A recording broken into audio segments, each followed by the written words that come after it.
कहानी की शुरुआत होती है राजस्थान के एक छोटे से गांव कुलधारा से। एक ऐसा गांव जो एक समय पर खुशहाल और समृद्ध हुआ करता था। रेत के बियाबान के बीच बसा यह गांव अपने समय में धन धान्य से भरपूर था। यहाँ के लोग सुख शांति से रहते थे, लेकिन फिर एक दिन ऐसा कुछ हुआ जिसने इस गांव की किस्मत बदल दी। सुना है कि यह गांव रातों रात वीरान हो गया। गांव के सभी लोग अचानक बिना किसी निशान छोड़े गायब हो गए। कहते हैं कि गांव के आसपास के लोग भी कभी नहीं समझ पाए कि इस घटना के पीछे कौन सी रहस्यमयी ताकत थी। अब तो इस गांव में किसी इंसान का पांव तक नहीं पड़ता, क्योंकि यह गांव शापित है। बात तब की है जब कुलधारा में पालीवाल ब्राह्मणों का राज्य था। उनके जीवन में सब कुछ ठीक था, लेकिन वहां के राजा सलीम सिंह की बुरी नजर इस गांव पर थी, खासकर गांव के मुखिया की बेटी पर। राजा सलीम सिंह ने मुखिया से उसकी बेटी का हाथ मांगा, लेकिन मुखिया ने मना कर दिया। सलीम सिंह के अहंकार को यह बात नागवार गुजरी और उसने गांव पर भारी कर लगाने की धमकी दी।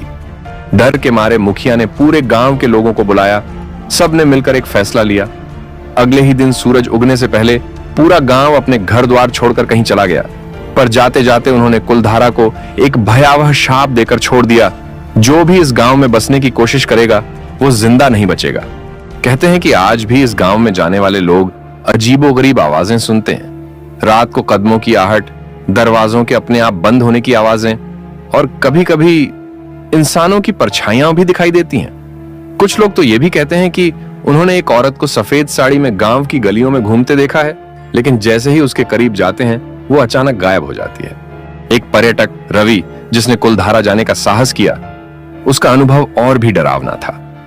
उसने रात के वक्त वहां रुकने की ठानी।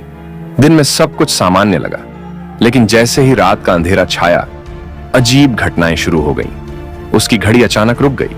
पास में रखी मोमबत्ती बिना हवा के बुझ गई। तभी उसे एक दरवाजा जोर से बंद होने की आवाज सुनाई दी। रवि ने जैसे ही मुड़कर देखा, सामने कोई खड़ा था, एक छाया जिसकी आंखें जलती हुई लग रही थीं। वो रवि की ओर बढ़ी और उससे पहले कि रवि कुछ समझ पाता, वो छाया उसके बहुत पास आ गई। उसने डर के मारे भागने की कोशिश की, लेकिन ऐसा लगा जैसे उसके पैर जमीन से चिपक गए हों। रवि ने किसी तरह हिम्मत जुटाकर अपनी गाड़ी तक पहुंचने की कोशिश की और जैसे तैसे वहां से भागा। सुबह होते ही रवि ने कस्में खाई कि वो फिर कभी कुलधारा का रुख नहीं करेगा। लेकिन एक बात जो उसने गौर की, जब वो वापस लौटा तो उसकी गाड़ी की पीछे वाली सीट पर रेत से बने अजीब निशान थे, मानो कोई उसके साथ गाड़ी में बैठा था। पूरे रास्ते आज भी कुलधारा एक ऐसा रहस्य है जिसका जवाब कोई नहीं ढूंढ पाया। कुछ कहते हैं ये सिर्फ कहानियां हैं, पर कुछ ने इसे अपनी आंखों से देखा है। और अगर कभी आपका मन करे वहां जाने का, तो एक बार सोचना जरूर, क्योंकि जो चीजें वहां रात में जागती हैं वो इंसानों के लिए नहीं है। कुलधारा एक गांव जो वीरान है, लेकिन शायद अब भी वहां कोई है